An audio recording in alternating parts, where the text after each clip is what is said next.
अच्छा, 1 मिनट के लिए सोचिए, क्या हो अगर किसी के पास एक ऐसी सीक्रेट पावर आ जाए जिससे वो किसी का भी, जी हाँ, किसी का भी दिमाग पढ़ सके।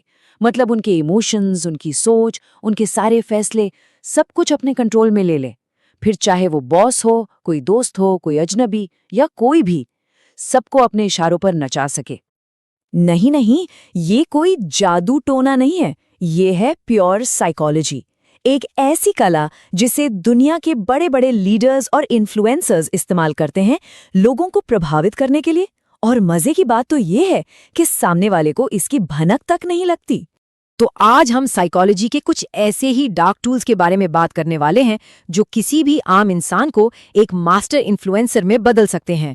पर हाँ, एक चेतावनी बहुत जरूरी है। ये जो भी जानकारी है ये सिर्फ और सिर्फ एजुकेशनल पर्पस के लिए है।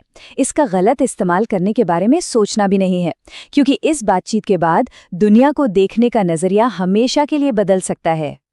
चलिए तो फिर शुरू करते हैं। हमारी पहली तकनीक ये एक बहुत ही बेसिक इंसानी फितरत पर काम करती है। वो ये कि हमें अक्सर वही चीज सबसे ज्यादा चाहिए होती है जिसके लिए हमें मना किया जाता है। कई लोग इसे रिवर्स साइकोलॉजी भी कहते हैं। इसको एक बहुत ही सिंपल से एग्जाम्पल से समझते हैं। मान लीजिए किसी को अपने दोस्त से कोई काम करवाना है। अगर वो सीधा सीधा कहेगा अरे प्लीज ये काम कर दे, तो हो सकता है वो मना कर दे।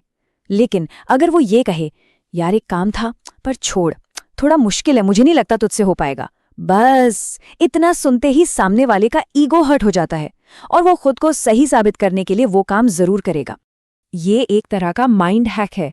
कहा गया मत करो और सामने वाले ने वही कर दिया। ये ट्रिक इतनी पावरफुल है कि कई बार तो उस इंसान को पता भी नहीं चलता कि जो फैसला वो ले रहा है वो असल में उसका था ही नहीं। अच्छा, एक सवाल है, क्या लोग वाकई अपनी मर्जी से फैसले लेते हैं? ज्यादातर मामलों में नहीं। देखिए, असली पावर किसी को कुछ करने पर मजबूर करने में नहीं है, बल्कि उसके सामने जो चॉइसेस हैं, जो विकल्प हैं, उन्हें डिजाइन करने में है। असल में लोग पूरी आज़ादी नहीं चाहते, उन्हें एक कंट्रोल्ड आज़ादी पसंद होती है। बस उनके सामने रखे गए ऑप्शंस को कंट्रोल करना होता है। इसको भी एक उदाहरण से देखते हैं। मान लीजिए कोई चाहता है कि उसका दोस्त उसके साथ बाहर चले। अगर वो सीधा पूछे बाहर चलना है, तो जवाब हाँ भी हो सकता है और ना भी, चांस की बात है। लेकिन अगर सवाल ये हो भाई पिज्जा हट चले या डोमिनोज, तो अब देखिए खेल कैसे बदल गया। उसके पास ऑप्शन तो है, पर दोनों का नतीजा क्या है? बाहर जाना।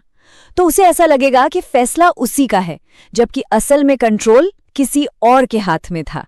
हमारी अगली जो तकनीक है वो एक ऐसे इमोशन पर काम करती है जो इंसान को बिना किसी भी दबाव के झुका सकता है, और वो है गिल्ट, यानी कि अपराध बोध।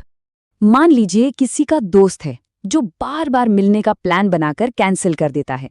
अब अगर उससे सीधा कहा जाए तू मेरे लिए कभी टाइम ही नहीं निकालता, तो बात बिगड़ सकती है, वो और दूर हो जाएगा। लेकिन अगर उससे बस इतना कहा जाए कोई बात नहीं, मैं समझ सकता हूं, शायद अगर मैं जरूरी होता तो तू टाइम निकाल लेता, बस इतना कहना ही काफी है, उसके अंदर गिल्ट पैदा हो जाएगा। और अब क्या होगा? अब वो खुद फोन करेगा, खुद सफाई देगा और शायद माफी भी मांगेगा। इसका असली जादू यही है कि उसे मजबूर नहीं किया गया, बस उसके सामने एक इमोशनल आईना रख दिया गया और वो खुद को बदलने पर मजबूर हो गया। अब हम बात करेंगे दूसरी सबसे शक्तिशाली ट्रिक की। ये इस एक आइडिया पर आधारित है कि हम इंसान ज्यादातर फैसले लॉजिक से नहीं बल्कि इमोशन से लेते हैं। मतलब जिसने किसी के इमोशंस पर कब्जा कर लिया ना, समझिए कि उसने उसके दिमाग का रिमोट कंट्रोल अपने हाथ में ले लिया। जब कोई बहुत ज्यादा शौक में, गुस्से में, प्यार में या डर में होता है, तो वो जो भी फैसला लेता है वो उस फीलिंग के बेस पर लेता है, हकीकत के बेस पर नहीं। इसका सबसे बड़ा उदाहरण है राजनेता। जब वो भाषण देते हैं तो वो फैक्ट्स और आंकड़े नहीं बताते, वो लोगों में फीलिंग्स जगाते हैं, कभी डर की, कभी गुस्से की, तो कभी गर्व की। और जब लोग इमोशनली उनसे जुड़ जाते हैं तो उनका वोट उन्हीं को जाता है। लोग लॉजिक भूल जाते हैं, लेकिन ये कभी नहीं भूलते कि किसने उन्हें कैसा महसूस करवाया था। और अब आखिरी और सबसे शक्तिशाली तकनीक, ये शायद सुनने में थोड़ी अजीब लगे, लेकिन असली पावर बोलने में नहीं बल्कि चुप रहने में है। जी हाँ, साइलेंस। साइकोलॉजी कहती है कि चुप्पी में ही असली शक्ति छिपी है। लेकिन कैसे? अच्छा, इस बात पर गौर कीजिए। जब किसी बच्चे से कोई गलती होती है और उसकी माँ उस पर जोर जोर से चिल्लाती है तो उसे डर लगता है। लेकिन जब उसके पापा कुछ नहीं बोलते, सिर्फ एकटक उसे देखते रहते हैं, तो वो खामोशी, वो चुप्पी उस डांट से भी कई ज्यादा खतरनाक लगती है। क्यों? क्योंकि जब कोई चुप रहता है तो हमारा दिमाग खुद ही 1000 बुरी बातें सोचने लगता है। तो अगर किसी से सच निकलवाना हो तो बस इतना कहना है, देखो मुझे सब पता है, और फिर खामोश हो जाना है।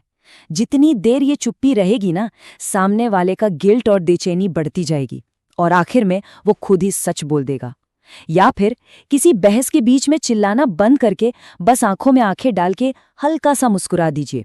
सामने वाला अपने ही शब्दों पर शक करने लगेगा। तो इन सभी ट्रिक्स का अगर सही तरह से इस्तेमाल किया जाए तो किसी के भी मन पर बहुत गहरा असर डाला जा सकता है। लेकिन ये हम एक बहुत जरूरी सवाल पर लाकर खड़ा कर देता है कि प्रभाव डालने और किसी को हेरफेर करने के बीच की वो पतली सी लाइन आखिर कहाँ है। इस पर सोचिएगा जरूर।